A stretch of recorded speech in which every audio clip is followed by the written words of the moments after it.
व्रत खत्म। एक बार भगवान महादेव पृथ्वीलोक में भ्रमण करने की इच्छा हुई तो वह माता पार्वती के साथ भ्रमण पर निकल पड़े। भ्रमण करते करते विदर्भ देश की अमरावती नामक अति रमणीक नगरी में पहुंचे। अमरावती नगरी सभी तरह के सुखों से परिपूर्ण थी। वहां के राजा ने अति रमणीक शिव जी का मंदिर बनाया था। उसमें भगवान महादेव पार्वती के साथ गए। वहां माता पार्वती भगवान शंकर से बोली, हे प्रभु, आज हम दोनों चौसर खेलेंगे। शिव जी ने माता पार्वती की बात को मान लिया और चौसर खेलने लगे। माता पार्वती जी ने मंदिर के पुजारी से पूछा, पुजारी जी बताओ कि इस खेल में दोनों में किसकी जीत होगी। पुजारी ने बिना विचार कह दिया कि भगवान महादेव जी की जीत होगी। थोड़ी देर में खेल समाप्त हो गया और पार्वती जी की जीत हुई। अब माता पार्वती ने पुजारी को झूठ बोलने के अपराध में श्राप देना चाहा। तब भगवान महादेव जी ने पार्वती को बहुत समझाया, लेकिन वो नहीं मानी और उन्होंने पुजारी को कोढ़ी होने का श्राप दे दिया। कुछ समय बाद पार्वती जी के श्राप के अनुसार पुजारी के शरीर में कोढ़ पैदा हो गया। इस कारण पुजारी बहुत दुखी रहने लगा।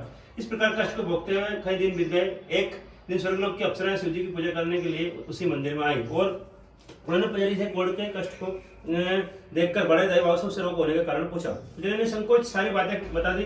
तब वह अप्सरा बोलेगी, पुजारी तुम अधिक दुखी मत हो, भगवान शिव जी तुम्हारे सारे कष्ट को दूर कर देंगे। तुम भक्ति भाव से 16 सोमवार का व्रत करो। पुजारी से ने अप्सराओं से 16 सोमवार के व्रत की विधि पूछी। अप्सराओं ने बताया कि जिस दिन सोमवार हो उस दिन भक्ति के साथ व्रत करो। स्वच्छ वस्त्र पहनकर आधा से गेहूं का आटा लो और उस पर आटा बनाकर गुड़ घी मिलाकर चूरमा बनाओ। अब उसके 3 भाग करो। फिर घी, गुड़, दूध, दीप, पुंगी फल, बेलपत्र, जनेऊ, चोड़ा, चंदन, अक्षत, पुष्पति के द्वारा प्रदोष काल में भगवान शंकर जी का विधि पूर्वक पूजन करो।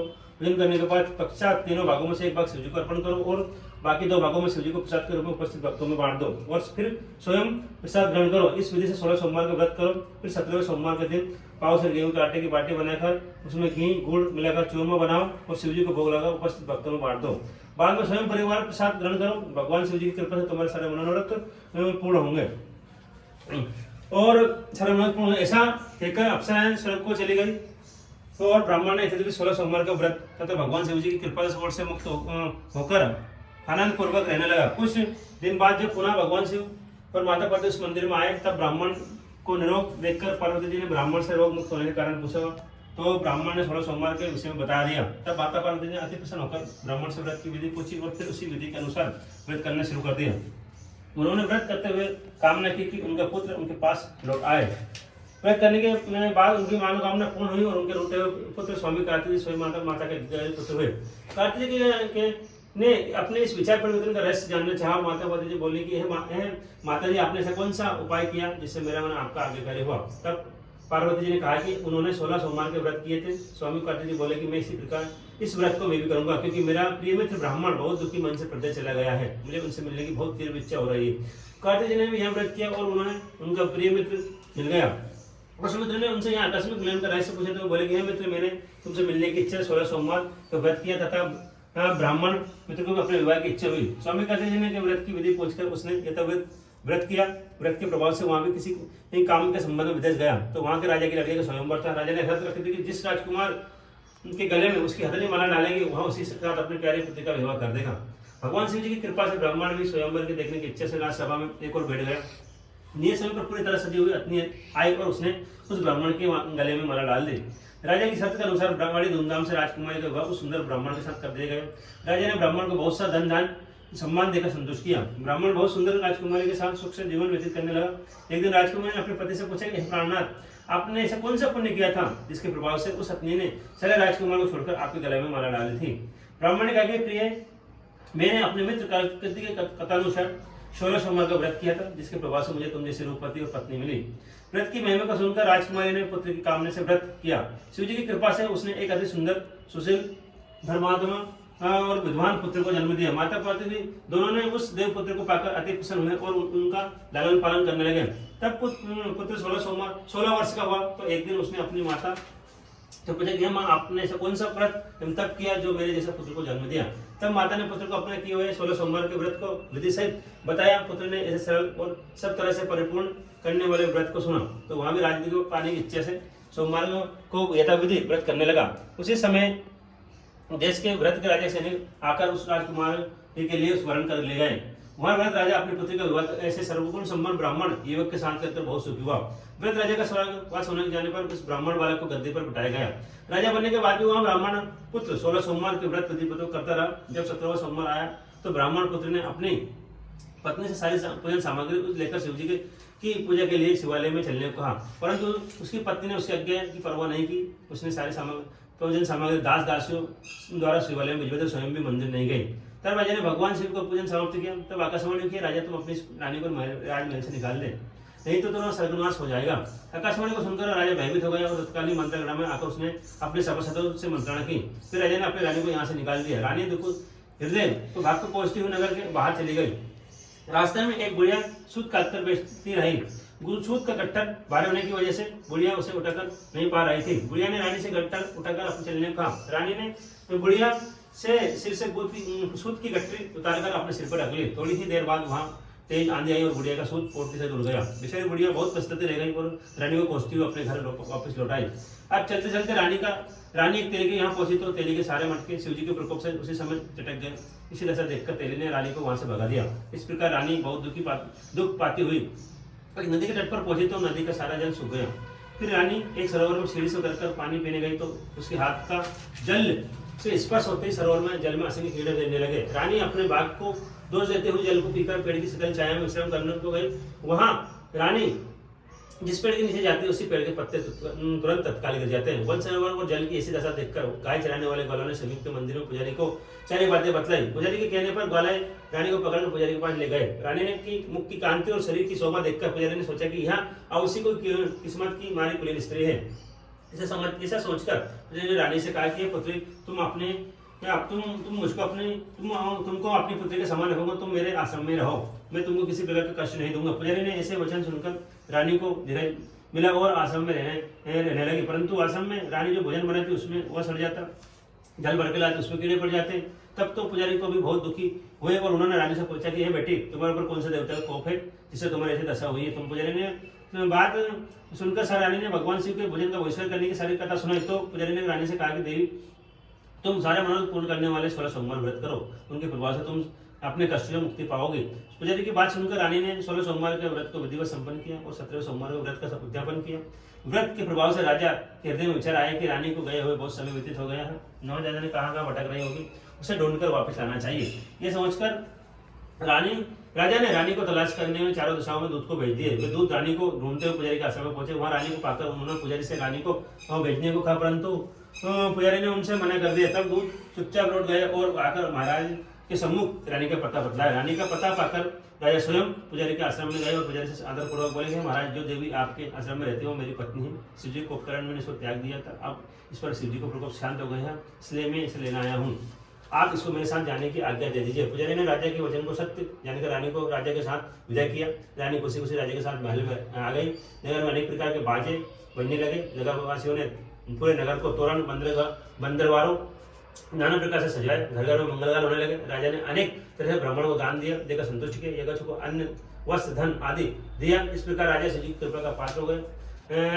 राजधानी में रानी के साथ सुखपूर्वक रहने लगा। राजधानी भगवान शिव जी की कृपा से उसे एक अति सुंदर पुत्र हुआ। विधिवत शिव जन करते हुए इस लोक में अनेकों सुख को भोगते हुए अंत के बाद में शिवधाम को पधारे। इस प्रकार जो मनुष्य मनसा वाचा कर्मणा भक्ति सहित 16 सोमवार का व्रत पूजन इत्यादि विधिवत करता है, वो इस लोक में सारे सुखों को भोगकर अंत में शिवधाम को प्राप्त होता है। ये व्रत समस्त मनोकामनाओं को पूर्ण करने वाला है। 16 सोमवार व्रत है समाप्ता। ओम नमः शिवाय। ओम नमः शिवाय।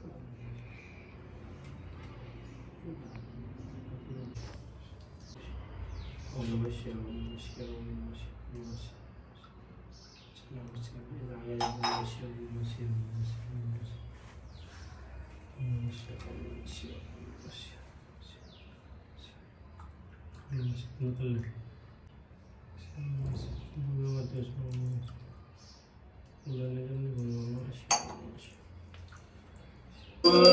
ओंकारा स्वामी जय शिव ओंकार। ब्रह्मा विष्णु सदा शिव ब्रह्मा विष्णु सदा शिव हरे नांगीधारा। ओम जय शिव ओंकारा एकानन चतुरानन पंचानन राधे स्वामी पंचानन राधे हंसासन गरुण हंसासन गरुण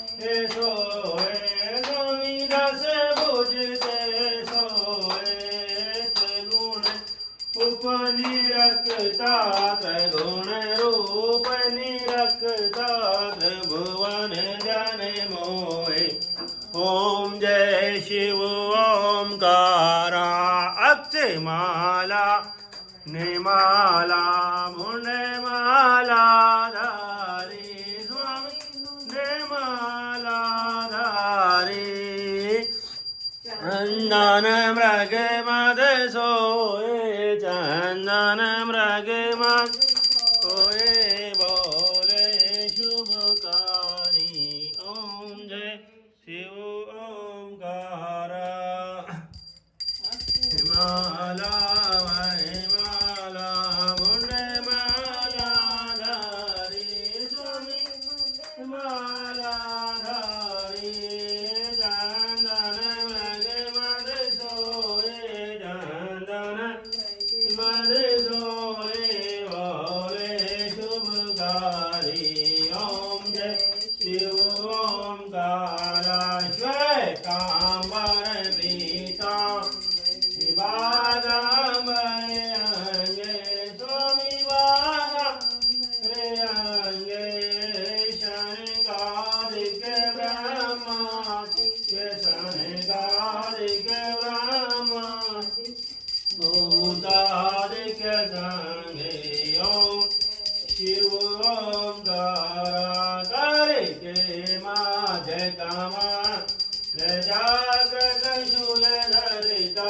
स्वामी जागृत शूल धरिता जग करता जग हरिता जग करता जग हरिता जग पालन करता ओम शिव ओमकारा ब्रह्मा विष्णु सदा सुजानत अविवेका स्वामी जान विवेका प्रणवाक्षर के मादे प्रणवाक्षर के मादे दीनोएगा ओम जय शिव ओमकारा त्रिगुण स्वामी लिखिया जो कोई नर गावे स्वामी जो नर गावे कहते शिवानंद स्वामी कहते हर मन वांछित फल पावे ओम जय शिव ओमकारा बोलो मंगल धर्म की अधर्म का अधर्म का विश्व में विश्व का नमः पार्वती पते हर हर महादेव हर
माता की जय।